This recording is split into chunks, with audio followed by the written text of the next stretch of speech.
Hello नमस्कार श्री स्वामी समर्थ। मी रेश्मा तुम्हा सगळ्यांचं रेश्माच्या दुनियादारीमध्ये पुन्हा एकदा स्वागत करते। गणपती बाप्पा ही आपली आवडती देवता आहे।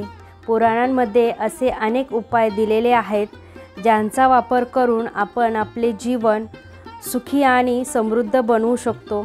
तर चला जाणून घेऊयात त्यातील काही उपाय। दिवाळीच्या दिवशी गणपतीला अभिषेक केल्यास वर्षभर सुख समृद्धी राहते। घरात सतत भांडणे होत असतील तर गणपतीच्या मूळ मंत्राचा जप करावा। गणपती बाप्पाशी तुम्ही बोलत जा, जणू काही तुमचे मित्र आहेत असे वागा आणि बघा किती मोठा बदल होतो ते। हरवलेल्या वस्तू मिळवण्यासाठी ओम वक्रतुंडाय नमः हा मंत्र 21 वेळा म्हणा, त्याने हरवलेल्या वस्तू मिळण्यास मदत होते। दर बुधवारी बाप्पाला हळदीचा लेप लावल्यास सौभाग्य वाढते। गणपतीची पूजा करताना मनात कुठलाही राग किंवा द्वेष नको, शुद्ध मनाने प्रार्थना करावी। घरात जुने व खराब झालेल्या वस्तू गणपतीच्या पूजनानंतर दूर केल्यास अडथळे दूर होतात। दाम्पत्य जीवनात गोडवा राहावा यासाठी दोघांनी एकत्र बसून बाप्पाची पूजा करावी। नवसाला पावणारा बाप्पा म्हणून प्रत्येक इच्छा मनातून सांगून मोदक अर्पण करा, इच्छा पूर्ण होते। ध्यानधारणा करताना बाप्पाचे ध्यान केल्यास आध्यात्मिक प्रगती होते। घरातील वातावरण तणावपूर्ण असेल तर गणपती स्तोत्राचा पाठ करावा। सतत अपयश येत असेल तर घरातील गणपतीच्या मूर्तीला रोज नवीन दुर्वा अर्पण कराव्यात। नोकरीत यश हवे असेल तर गणपतीच्या चरणी कागदपत्र ठेवून पूजा करावी। पावसाचा अभाव असेल तर ग्रामस्थांनी एकत्र येऊन गणपतीच्या मूर्तीची पूजा केल्यास पावसाचं आगमन होतं। विवाह ठरत नसेल तर गणपतीला हलवा अर्पण करून प्रार्थना करावी। शेतकरी वर्गाने बियाण्यांवर गणपतीचा आशीर्वाद घेतल्यास चांगले पीक येते। दर मंगळवारी लाल चंदनाने गणपतीला गंध लावल्यास इच्छित फल प्राप्त होते।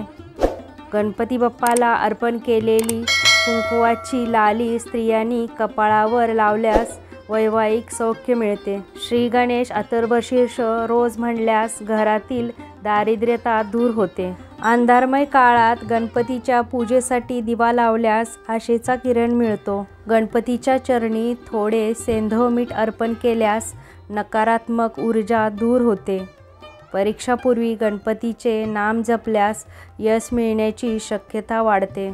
अभ्यासात मन लागत नसेल तर बाप्पाला पुस्तक अर्पण करून प्रार्थना करा, बाप्पा तुमचे लक्ष केंद्रित करतील। मोठी खरेदी करताना एखादी छोटीशी गणेश मूर्ती घरात आणल्यास घरात श्रीमंती वाढते। नवीन व्यवसाय सुरू करताना प्रथम बाप्पाची मूर्ती ठेवावी व पूजा करावी। हनुमान आणि गणपती दोघांची एकत्रित पूजा केल्यास कोर्ट कचेरीचे त्रास दूर होतात। दर चतुर्थीला उपवास करून बाप्पाची पूजा केल्यास कार्यात यश मिळते। गणपती बाप्पाच्या ध्यानी बसल्यास चिंता कमी होते व मन एकाग्र होते। गणपतीच्या मूळ मंत्राचा जप करत राहिल्यास वाईट स्वप्न असुरक्षितता दूर होते। घरात गणपतीच्या मूर्तीची दिशा उत्तर किंवा पूर्व दिशेला असावी, यामुळे घरात सकारात्मक ऊर्जा राहते। कोणतंही नवं काम सुरू करताना बाप्पाला प्रथम वंदन केल्यास यश हमखास मिळते। दर गुरुवारी गणपतीला हळद कुंकवाचा गंध लावल्यास घरात लक्ष्मी स्थिरावते। ओम गण गणपते नमः या मंत्राचा 108 वेळा जप केल्यास मनःशांती मिळते। गणपतीच्या मूर्तीसमोर तुळशी ठेवू नका, परंतु त्याऐवजी दुर्वा अर्पण करावी। मंगळवार आणि शुक्रवारी गणपतीला गूळ आणि तिळाचा नैवेद्य दिल्यास कर्जमुक्ती होते।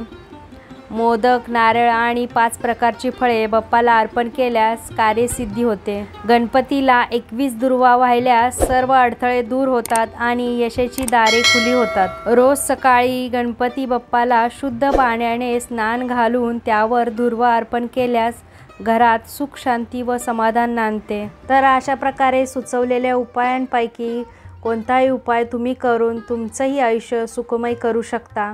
आजचा व्हिडिओ तुम्हाला कसा वाटला? जर व्हिडिओ आवडला असेल तर व्हिडिओला जास्तीत जास्त लाईक करा, शेअर करा, सबस्क्राईब करा पुन्हा भेटूया आपण अशाच एका नवीन व्हिडिओमध्ये. तोपर्यंत सगळ्यांना श्री स्वामी समर्थ. जय जय स्वामी समर्थ.